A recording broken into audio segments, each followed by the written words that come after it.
Hey, it's me Tim, and as promised, I'm going to show you the project Cotton Candy as part of my new kind of side project album, which is currently called I'm Hungry. Sorry. Um, though I'm starting to get different plans for it, but let's leave that to the next song showcase or track showcase. Okay. So, Cotton Candy was the first track that I composed for I'm Hungry. And, well, let's listen to it first. Cotton candy.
Alright, there we go. Let's start off with the initial stuff. Instruments. So I have a piano here. 8-bit instruments. Mainly an 8-bit lead, the chords, arpeggio, and the 8-bit bass. So I used mainly the Magical 8-bit plugin for these. So the first one is a 12.5% pulse wave, which is, in my opinion, a pretty good instrument for a lead. Though I didn't actually use it in the end, because I opted out for using a synth lead. This one.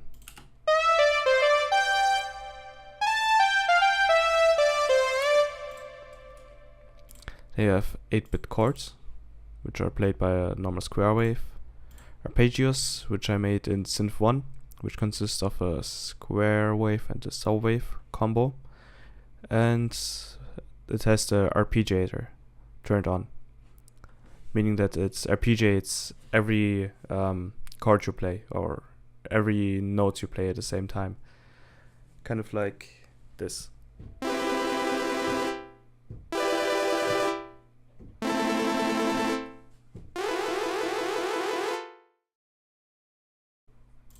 Okay, other than that, we have an 8-bit bass, which is a 25% pulse wave. Then, like I mentioned, there's a lead. Then there's like plucked synths, a plucked lead, bells, and xylophone. And there are pads, which I didn't use either. I guess it would be best to actually put all the instruments I didn't use to the very bottom. Okay. I still have them here because I didn't clean them up, but I guess it's good for documentation to see what I actually wanted to do and then opted out for not doing. Okay, other than that, we have drums and the voice line Cotton Candy, which I recorded with the Google Translate option, where you can like input a sentence and let it read it out aloud. I set the language option to Japanese and let the Japanese speaker read it out. Cotton Candy. And that's it for the instruments. The basic form of it is, well, pretty much an intro part, still here. Or, well, you could also call this the verse part actually, and this the intro part, which introduces the 8-bit elements. Let's listen to it real quick. Cotton Candy.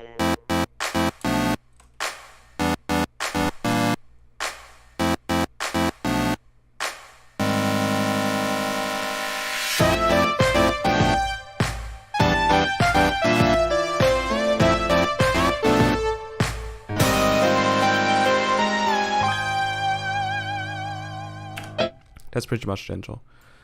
Well, I guess the main part are the chords here, which establish the major 7 kind of feel, or this floaty feel with all those 7th chords.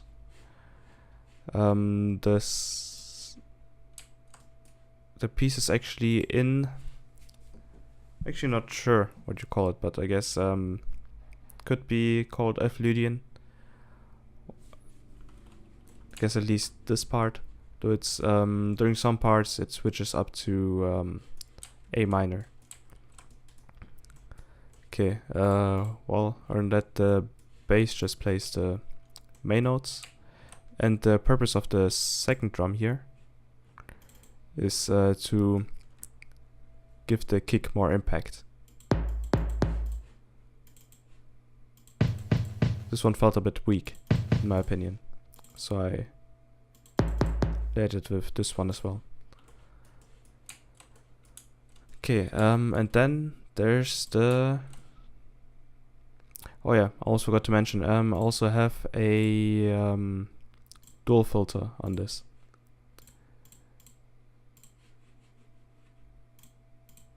There it is.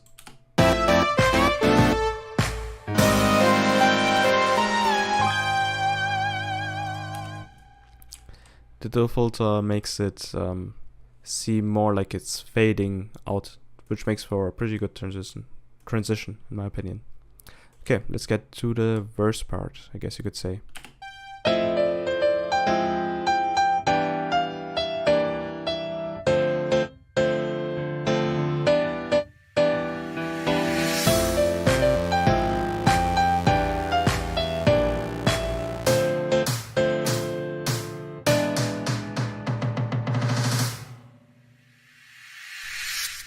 That's the worst part, because it's mainly of the piano. Actually opted for a piano with a more or piano sample with a more aggressive sound, and more bright sound, or brighter sound. I actually really like this part of the bass. Like gives the bass more movement. It's not totally stagnant and just stays on one note, like here for example. Okay, and then it builds up to the drop with your typical snares getting faster part.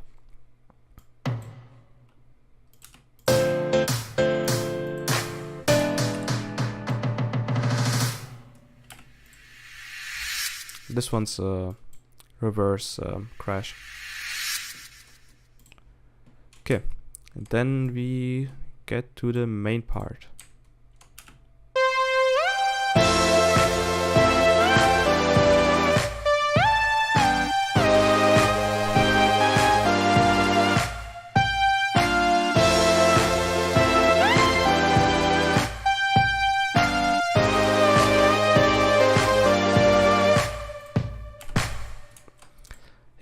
The chord is aided by the arpeggio to make it sound more intense.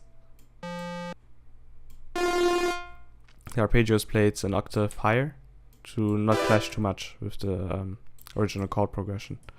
Other than that, there's of course the main melody again from the lead synth, and then it transitions over to a new part. Guess you could see the piano as kind of a transition instrument from here on out. At this point it transitions into the plucked part, which we'll get to in a second.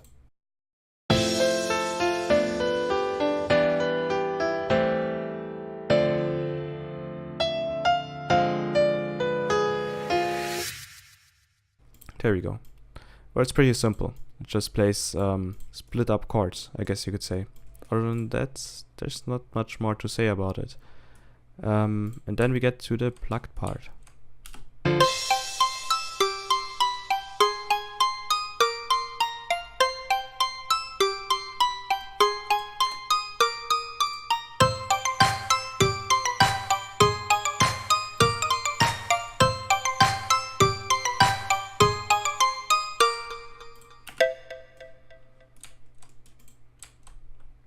Guess this is the first half of the plucked part.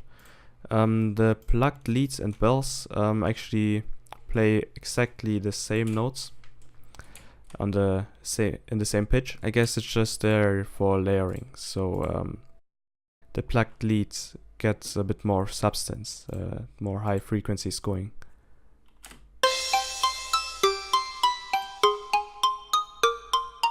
Sounds a bit empty without. Same the other way around.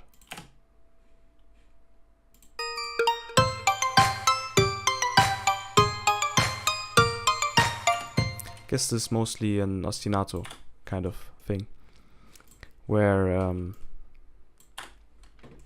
those two play the same thing over and over, pretty much.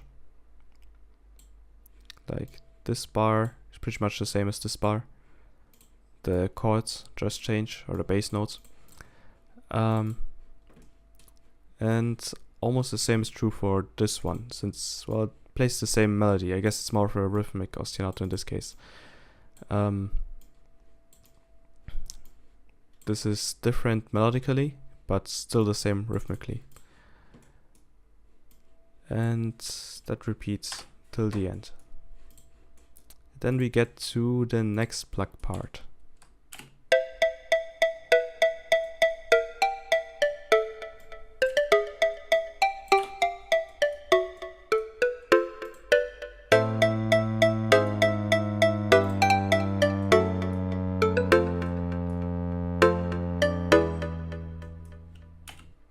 I guess this part is more mellow, especially because the plucked we see actually gets into more of a minor sounding sound around here.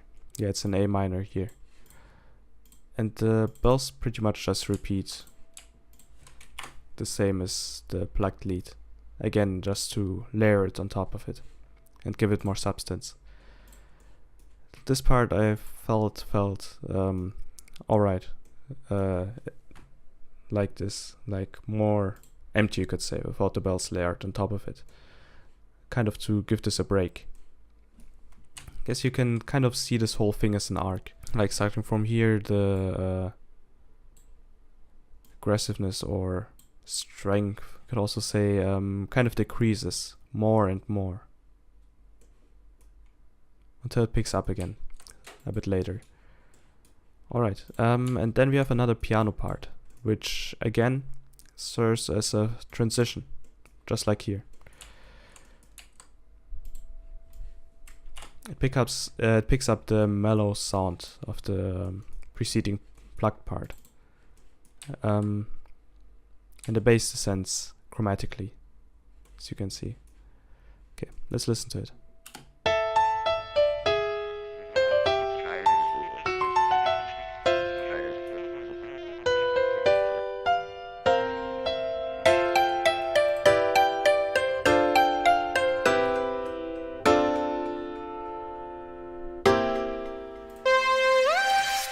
Okay, there you go.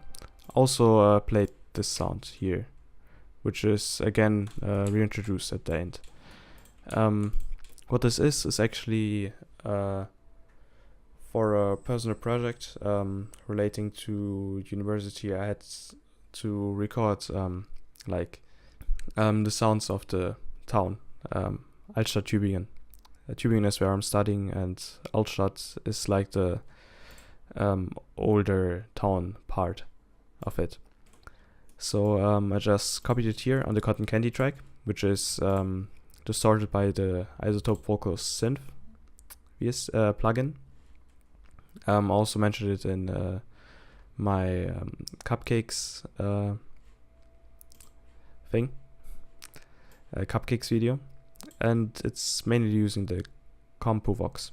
I guess it's there to kind of give this more of an ambient feel, this part. Then the plugged instruments again join. The bells are still pretty much playing what the plugged lead is playing, with some additional chords to help the piano, so to speak. Right, and then we get right into the main part again, the chorus or refrain, which is just the same as here. So let's just get to the end of it.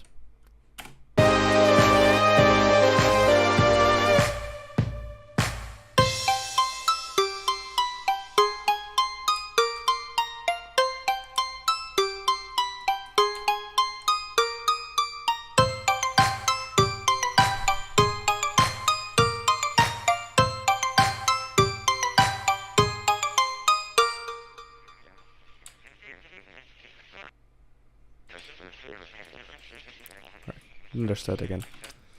Okay, so this part is pretty much the same as this part. I guess you could say it's the same as this whole thing minus the piano transition. So in this case it just goes from the 8-bit part to the plugged lead part, like right away. So I guess you could kind of see this as a duality between the 8-bit part and the plugged part, because they almost never play at the same time. This is the exception where the bass comes in. But I could have chosen a synth bass to use instead of the 8-bit bass as well. But I guess it eases the transition back to the main part. So I guess you could see this as a whole big part, 1 to 2, or section. This as another one. Then this one, and this one, the rest. And it ends with another instance of this sound recording, distorted sound recording. Alright, that's pretty much it. This video is way shorter, fortunately, compared to the Game Boy sound showcase that I did with Cupcake. So yeah, I hope you enjoyed it, and you can look forward to the next one from my album, the next showcase of a piece from my album, I'm Hungry, which I've already kind of started working on. I'll probably do a live commentary thing again, but I'll have to do some more drafting, so it's a bit less chaotic. Alright, that's that. See ya.